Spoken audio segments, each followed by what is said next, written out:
ஓம் சாந்தி. நாம் அமர பதவியை அடைகின்ற ஆத்மா. நாம் விசேஷ ஆத்மா. நாம் வீணானது மற்றும் கெட்டதை சமாப்தி செய்கின்ற ஆத்மா. நாம் அழியக்கூடிய சரீரங்களின் மீது அன்பு செலுத்தாமல் அழிவற்ற தந்தையிடம் அன்பு வைக்கும் பொழுது நாம் அழுவதிலிருந்து விடுபட்டு விடுகின்றோம். அழிவற்ற குழந்தைகளுக்கு அழிவற்ற தந்தையின் படிப்பு கிடைக்கின்றது. நாம் ஆத்மா அபிமானியாக ஆகும் பொழுது அழுவதிலிருந்து விடுபட்டு விடுகின்றோம். ஆத்மாவின் அன்பு அழிவற்றதாக இருக்கின்றது.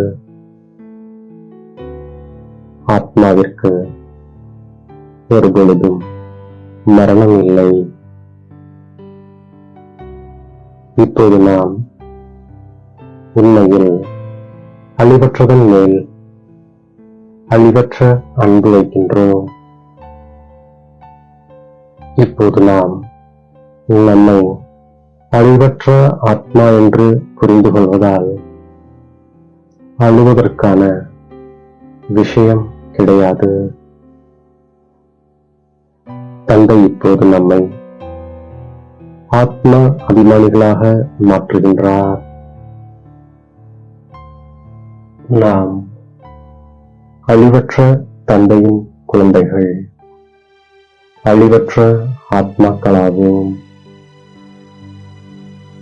இப்போது மீண்டும் நாம் ஆத்மா அபிமானியாக ஆவதற்கான படிப்பு நமக்கு கிடைக்கின்றது. பிறகு நாம் ஒருபோதும் அழமாட்டோம்.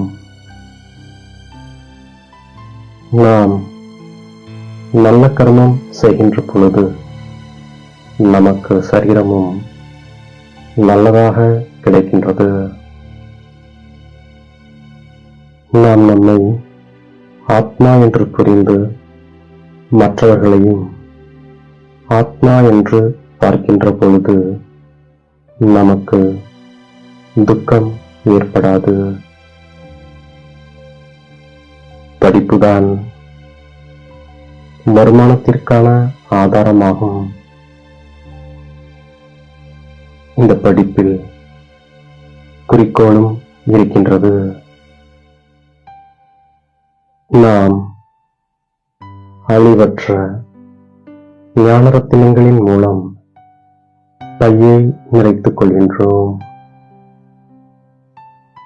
தந்தை நமக்கு அழிவற்ற ஞான பொக்கிஷங்களை கொடுக்கின்றார்.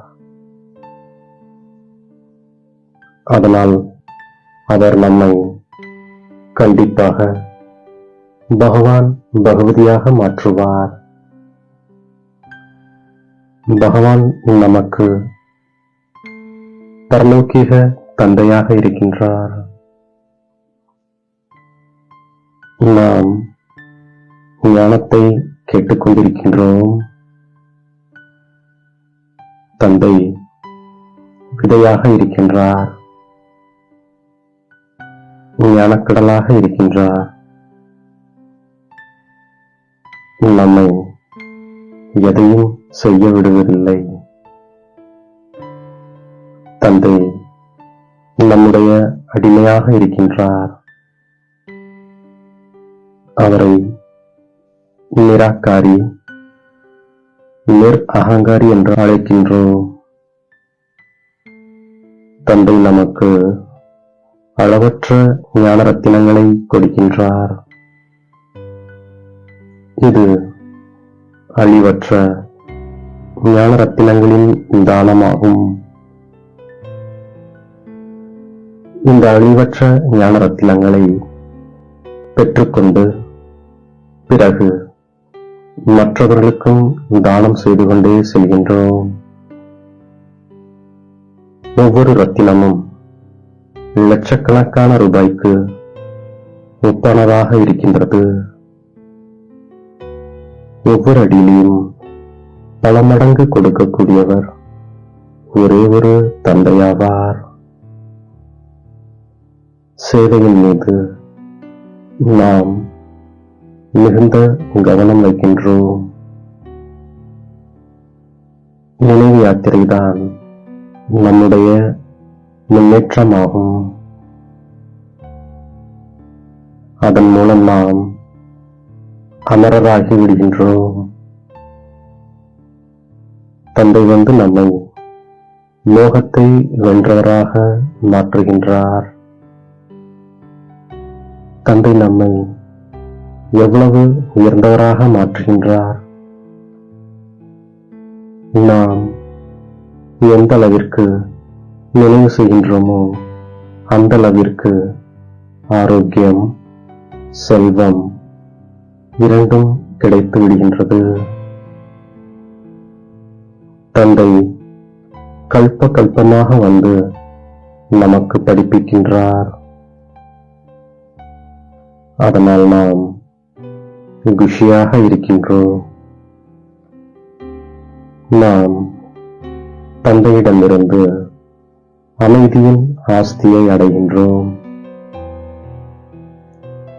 ஞானம் என்பது விதையாகும்.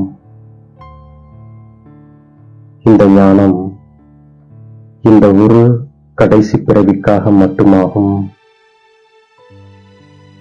இந்த ஞானத்தை நாம் பெற்று அரைக்கல்பத்திற்கு எஜமானர்களாக ஆகிவிடுகின்றோம்.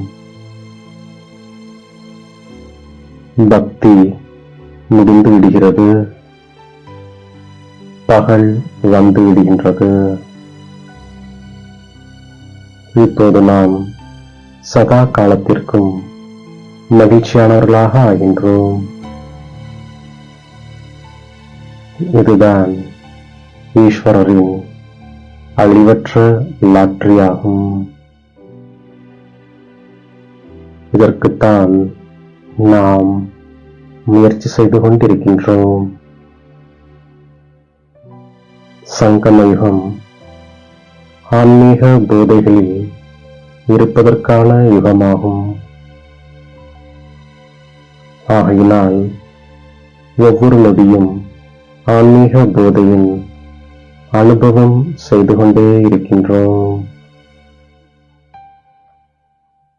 ஒருபொழுதும் எந்த ஒரு சூழ்நிலை மற்றும் பரீட்சையில் குழப்பமடையாமல் இருக்கின்றோம். அதனால் நமக்கு எவரடி பாடம் கற்பிக்கப்படுகின்றது. ஒரு நொடி கூட ஏமாற்றம் தரக்கூடியதாக ஆக முடியும். ஆகையினால் நாம் நம்மை விசேஷ ஆத்மா என்று புரிந்து கொண்டு ஒவ்வொரு எண்ணம், வார்த்தை மற்றும் செயல்களை செய்கின்றோம். மேலும் நாம் சதா ஆன்மீக போதையில் இருக்கின்றோம். நம்முடைய நினைவில் ஒவ்வொரு அடியிலும் பல மடங்கு பலம் இருக்கின்றது. இதன் மூலமே நாம் அமர பதவியை அடைகின்றோம். தந்தையிடமிருந்து என்ன அழிவற்ற ஞான ரத்தினங்கள் கிடைக்கிறதோ அவற்றை நாம் தானம் செய்கின்றோம்.